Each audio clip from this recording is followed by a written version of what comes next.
This is part of the masculinity conversation the internet does not like to have. Subscribe. Let's talk about it. Every woman wants a masculine man, but let's talk about the inconveniences of being with a masculine man if you are an unhealed woman. A masculine man is very disciplined.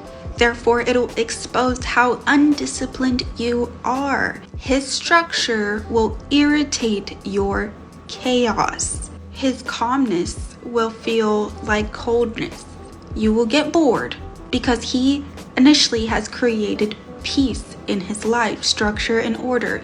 You either get in alignment with it and add to his peace, or you will have to leave. Second is you will feel out of control because you cannot manipulate him. You cannot manipulate him with your tears and your emotional escalations. He will not chase your emotional drama. He will address it head on. You will feel completely exposed and out of control. An unhealed woman with a masculine man will think that his boundaries is a form of rejection. And regardless, he is not going to let up on his boundaries for love, for passion. He will not reward your chaos with more attention. That is something that an unhealed woman is used to getting in prior relationships with feminine men or emotional men. Next is his peace will feel boring.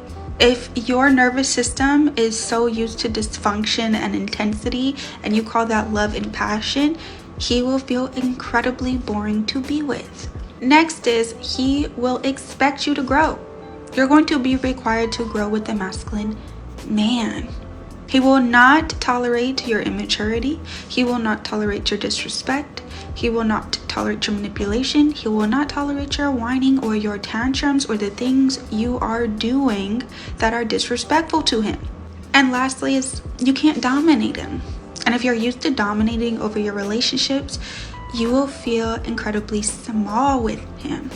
If dominating a man is what makes you feel purposeful, is what makes you feel big and have high self-esteem, or this fake confidence that you carried, then being with a masculine man is going to make you feel small and weak. A masculine man does not need you to try to be the man. In fact, he never will let you. He has structure, he has order, he has identity, he has peace, and he has calmness. And he expects you to add to that, not take it away. An unhealed woman that says she wants a masculine man wants a man strong enough to protect her, but weak enough to control. You cannot demand leadership and then rebel against it as soon as it challenges you. If you want to be with a masculine man, you're going to have to learn emotional regulation. You're also going to have to stop romanticizing intensity and chaos. It is not passion to a masculine man. A masculine man will bring order, and to an unhealed woman, order and structure feels like oppression. So before you say I want a masculine man, ask yourself, am I the type of woman that can be with one, or am I going to try to dismantle him at any cost? I didn't hear any lie detected there. I didn't see her say anything wrong there.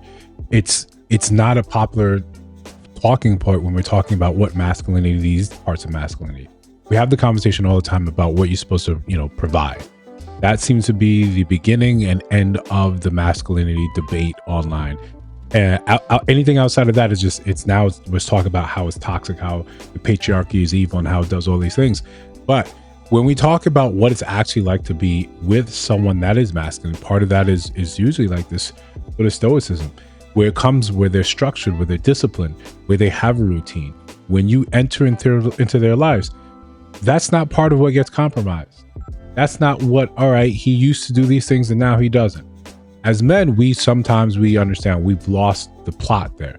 You were in this perfect type of shape, and then you get with someone and you end up not that anymore. You no longer hold the line. You let these things go because we're kind of taught that this is what you're supposed to do. You're supposed to acquiesce. You're supposed to give in. You're supposed to be understanding. You're supposed to be kind. You're supposed to be gentle. So when she says, hey, why don't you just stay in bed? We say, okay, yeah, because I want to make you happy. When you're with a man that understands his masculinity, he understands that sometimes it's saying no to you. Sometimes it's motivating you to do better.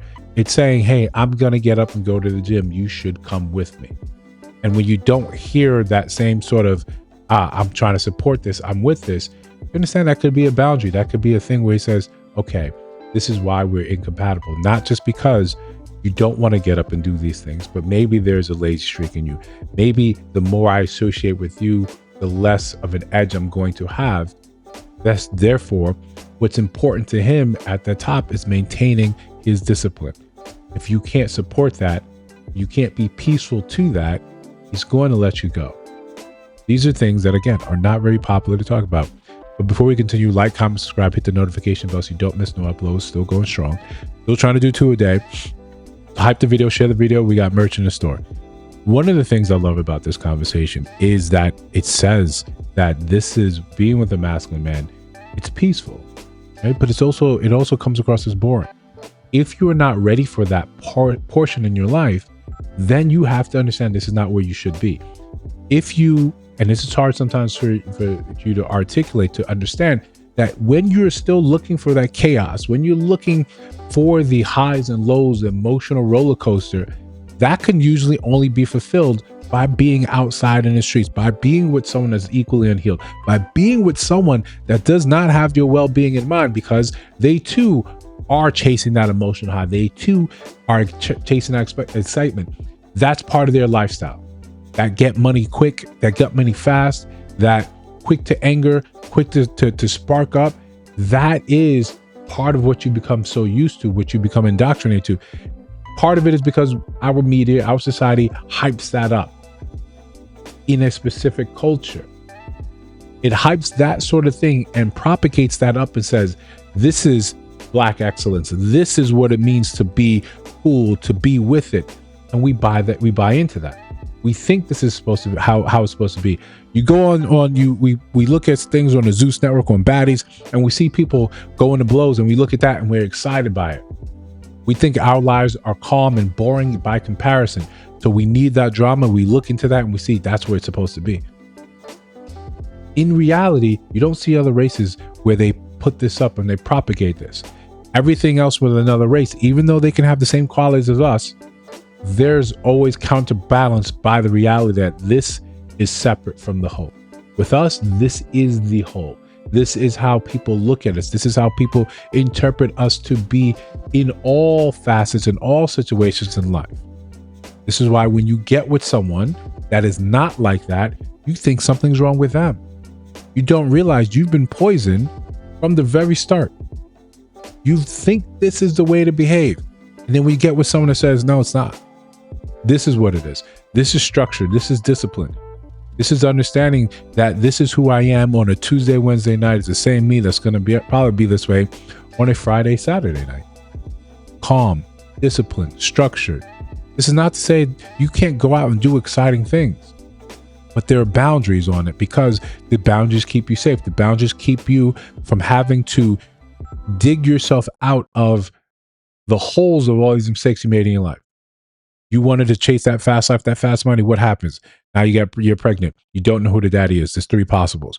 You have to now dig yourself out of that lifestyle. You can't make decisions you normally would make. You can't take risks. You can't leave that job that you hate that's slowly killing you because you got a mouth to feed. There's no man in your life. The possibility, whoever these men, these fathers may have been, they're long gone. It's just you. You have to now get it out the mud. You have to find a way to make it happen. Yet you still haven't got rid of that little excitement demon in you. So you're still chasing that excitement. You're still chasing relief from when that baby is looking at you and saying, I need things. I need the world. And you don't have the wherewithal to give that. You don't have a stable life. You don't have the ability to be what that child needs because you're still chasing that excitement. What happens? You back out there. What happens? Kid number 2 is here. You've doubled down. Now, maybe you get it. Now you're entering your 30s or your mid 30s. Now you're saying, I need that stability. Now you turn to the people that have constantly been stable, that have been working on these things their entire life and have finally made something of themselves. That work, that delayed gratification has finally hit payday. Now you look to them and say, that's what I need.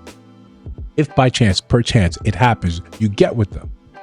Now you guys are together. Now you look at them saying, this is boring. This is wild, boring. What happens? The street's still calling. This guy provides the stability of your life. Your kids have a place, they have a foundation, but your attention is still outward. This is why it becomes part of the issue. when you don't understand what is destabilizing your life, your character, your spirit, you now will never really find that peace that you need to make things make any type of sense. If I am making sense, let me know down in the comments. If you disagree, same thing. If you see other videos on your screen, check those out. Let me know your thoughts about those in those videos, of course. And naturally, if you listen to my voice now, you have not subscribed, I think you should. I'm trying to build something dope. I'll see you in the next one.